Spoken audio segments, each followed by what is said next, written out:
হিচাপত চৰকাৰে যিটো প্ৰতিশ্ৰুতি দিছিলে বিজেপি এজিপি এনডিএ যিটো প্ৰতিশ্ৰুতি দিছিলে ৰাইজক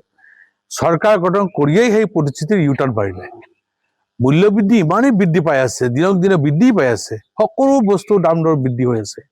আজি জনসাধাৰণ কুংগা হৈ পৰিছে আৰু এই মূল্যবৃদ্ধি হোৱাৰ কাৰণ হ'ল চেণ্ডিকেট ৰাজ এই ইলেকশ্যনৰ সময়ত চেণ্ডিকেট ৰাজ চলাই লুণ্ঠন ৰাজ চলাই আজি এই বিভিন্ন সা সামগ্ৰীৰ দামবিলাক বৃদ্ধি কৰিছে আজি এইটো আমাৰ সমগ্ৰ জনসাধাৰণৰ ওপৰত চাপটো পৰিছে গতিকে এইটো অপ্ৰাসংগিক হৈছে আৰু চৰকাৰে এই মূল্যবৃদ্ধিক নিয়ন্ত্ৰণ কৰাৰ কাৰণে আহ্বান জনাইছোঁ চৰকাৰে মূল্যবৃদ্ধি নিয়ন্ত্ৰণ কৰক য'ত তেওঁলোকৰ প্ৰতিশ্ৰুতি আছিলে যে মূল্য বৃদ্ধিটো ৰোধ কৰিব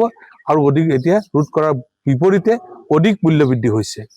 গতিকে এইটো জনসাধাৰণৰ হিতৰ বিপৰীত হৈছে জনসাধাৰণৰ স্বাৰ্থত কাম কৰক ৰাজহুৱা স্বাৰ্থত কাম কৰক আৰু সৰ্বধৰ্ম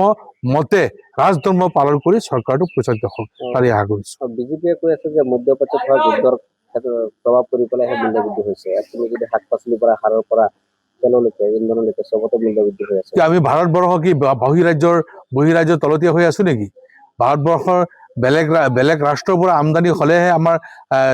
ইয়াত ৰপ্তানি হলেহে আমি চলিব পাৰোঁ নেকি নিজস্ব আমাৰ ক্ষমতা নাই নেকি